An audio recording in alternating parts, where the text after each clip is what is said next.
बोला श्री कृष्ण भगवान की जय हो। श्रीमद् भागवत महापुराण की जय। श्रीमद् भागवत महापुराण में 16वां अध्याय कालिया नाग का उद्धार। श्री सुखदेव जी ने कहा, परीक्षित, भगवान श्री कृष्ण ने तत्काल जान लिया कि महाविषधर कालिया नाग ने यमुना के जल को दूषित कर दिया है। यमुना के जल को दूषित होने से बचाने और उसे शुद्ध करने के लिए इस विषधर को यहाँ से निकालना होगा। उस स्थान पर कालिया नाग का एक कुंड था। उसका जल विष की गर्मी से खौलता रहता था। उस जल को पीते ही पशु पक्षी मर जाते थे, घास सूख जाती थी। ऐसे सोचकर श्री कृष्ण ने ग्वाल बालों के साथ वह गेंद का खेल खेलना आरंभ कर दिया। खेलते खेलते उन्होंने गेंद को यमुना के जल में फेंक दिया। उस कालिया दह में गिरते देख कर सभी ग्वाल बाल शोर मचाने लगे और कृष्ण से गेंद निकालने के लिए कहने लगे। तब भगवान श्री कृष्ण ने अपनी कमर का फेंटा कसा और एक ऊंचे कदम के पेड़ पर चढ़कर यमुना में कूद पड़े। यमुना का जल सांप के विष से पहले ही खोल रहा था। पीतंबर पहने श्री कृष्ण उसमें कूदे तो वह काला पीला नजर आने लगा। भयानक तरंगे ऊपर उठने लगी।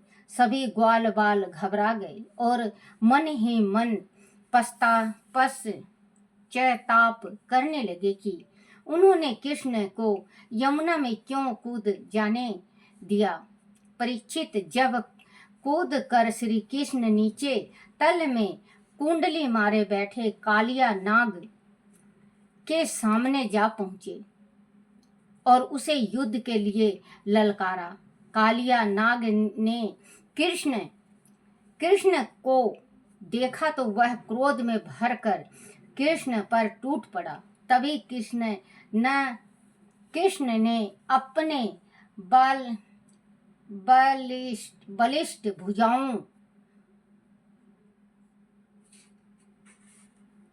बलिष्ठ भुजाओं में उसे लपेटकर इधर उधर पटकना आरंभ कर दिया। दोनों के द्वंद्व युद्ध के कारण यमुना का जल तीव्र गति से उछलने लगा। तब कालिया नाग ने देखा कि यह बालक उससे जरा भी भयभीत नहीं हो रहा है, तो वह और भी जोर से फुफकारे मारने लगा। उसकी विष भरी फुफकारे जल के साथ ऊपर उठने लगी। उसे देखकर ग्वाल बाल और भी अधिक घबरा गए। उधर ब्रज में अनेक अपशगुन होने लगे। आज श्री कृष्ण बलराम जी के बिना ही वन में अकेले गए हैं, कहीं वह विपत्ति में ना पड़ गए हों। इस पर बलराम जी ने सभी को समझाने का प्रयत्न किया तो किसी ने भी उसकी बात नहीं मानी। श्री कृष्ण के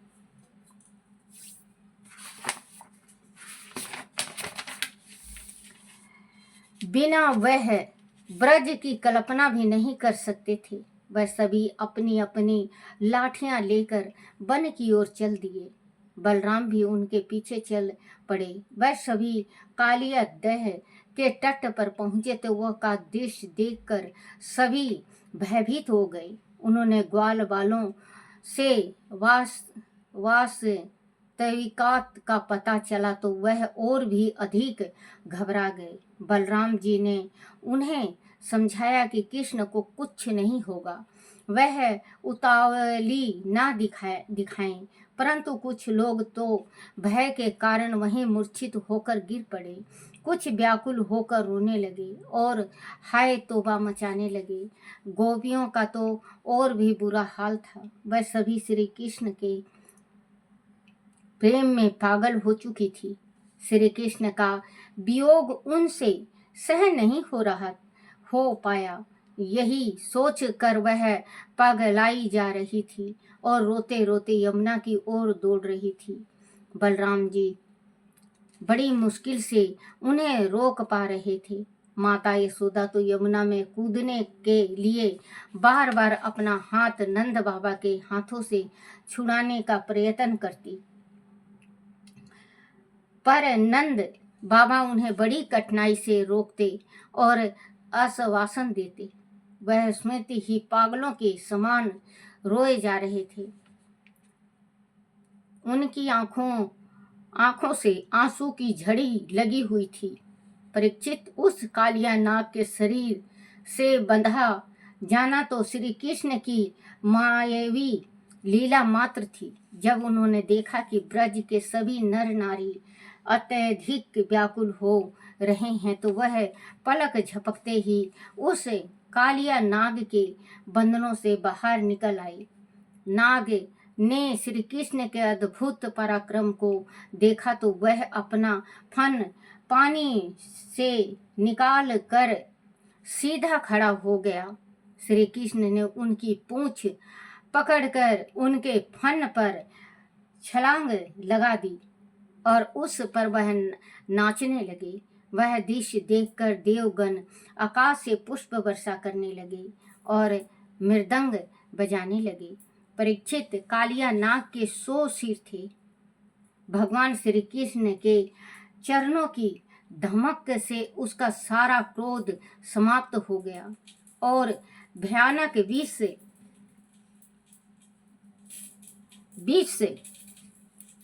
बह गया। उसकी जीवनी शक्ति छीन होने लगी।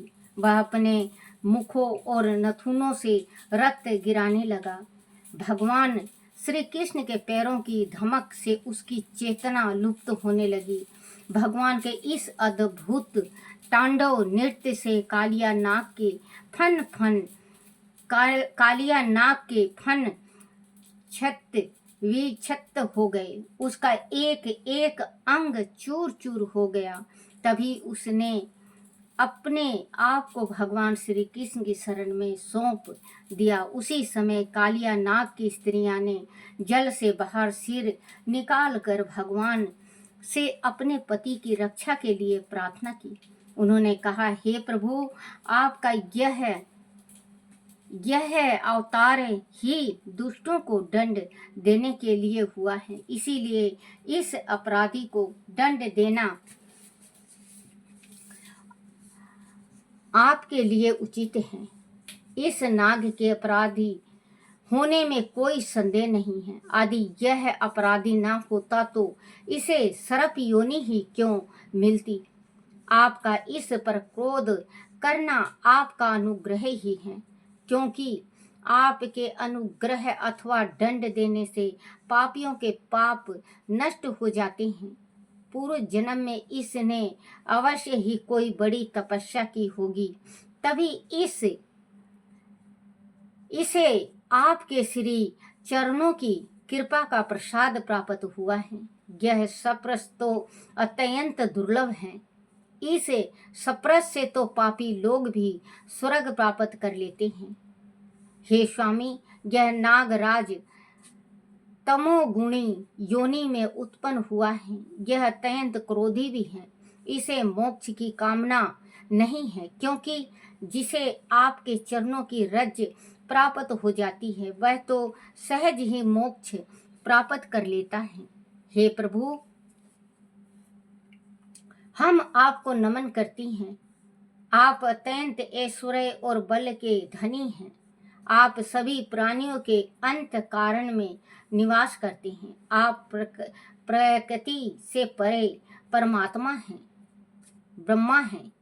हम आपको नमन करती हैं। समस्त स्थूल और सूक्ष्म जगत की सिद्धि आपसे ही होती है। आप सभी जगत के साक्षी हैं। आप ही समस्त जीवों के काल हैं। विषौ की उत्पत्ति, विश्व की उत्पत्ति, स्थिति और प्रलय की लीला करने वाले सर्वव्यापक और अत्यंत अनंत आप ही हैं। हे साधु पुरुष, सदा से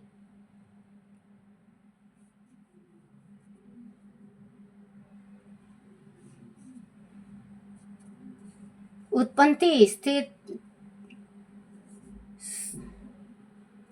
प्रलय की लीला करने वाले सर्वव्यापक और अनंत आप ही हैं। आप सत्य संकल्प हैं। हम आपसे प्रार्थना करती हैं कि इस मूड को आप क्षमा कर दें। साधु पुरुष सदा सदा से ही अबलाओं पर दया करते हैं। अंत आप हमारे प्राण प्यारे पति देव को जीवन दान दीजिए। हम आपकी दासियां हैं, प्रभु हम पर कृपा कीजिए। परीक्षित, कालिया नाग की पत्नियों की प्रार्थना पर भगवान श्री कृष्ण ने दया करके कालिया नाग को छोड़ दिया। जब उसे कुछ चेतना आई तो वह शीश झुकाकर भगवान से बोला, हे नाथ, हम सर्प योनि में पड़कर जन्म से ही दुष्ट तमोगुणी और क्रोधी जीव हैं। प्रत्येक जीव के लिए अपना प्राकृतिक स्वभाव छोड़ देना अत्यंत कठिन है। इस कारण संसार के जीव नाना दुराग्रहों में फंसकर अपना जीवन का कलंकित कर लेते हैं। हे प्रभु, आपने ही गुणों के भेद से इस जगत में नाना प्रकार के स्वभाव, वीर, बल, योनि, बीज, चित्त और प्रकृतियों का निर्माण किया है। हम सर्प भी आपकी सृष्टि के एक छिद्र अंश हैं। हम जन्म से ही क्रोधी स्वभाव के होते हैं। माया के चक्र में पड़कर हम मोहित हो जाते हैं और अच्छे बुरे का भेद नहीं कर पाते। हे दीनानाथ, आप सर्वज्ञ हैं और संपूर्ण जगत के स्वामी हैं। हमारा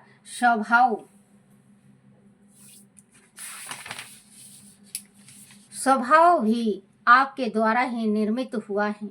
आप अपनी इच्छा से जैसा भी उचित समझें करें। हमें दंड दें अथवा कृपा करके छोड़ दें।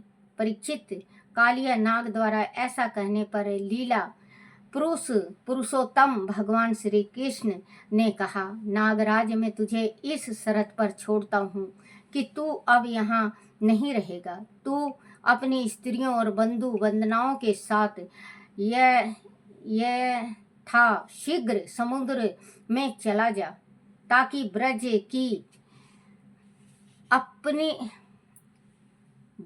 की गायें और ग्वाल बाल यमुना के जल का ठीक प्रकार से सदुपयोग कर सके। मैंने इस कालिया दह में कीड़ा की है, इसीलिए जो पुरुष इसके जल में स्नान करके इस जल से देवता और पितरों का तर्पण करेगा, वह उपवास करके मेरा स्मरण करेगा तथा मेरा पूजन करेगा, वह सभी पापों से मुक्त हो जाएगा। मैं जानता हूँ कि तू गरुड़ के भय से रमणक दीप छोड़कर इस दह में आ बसा था। अब तेरे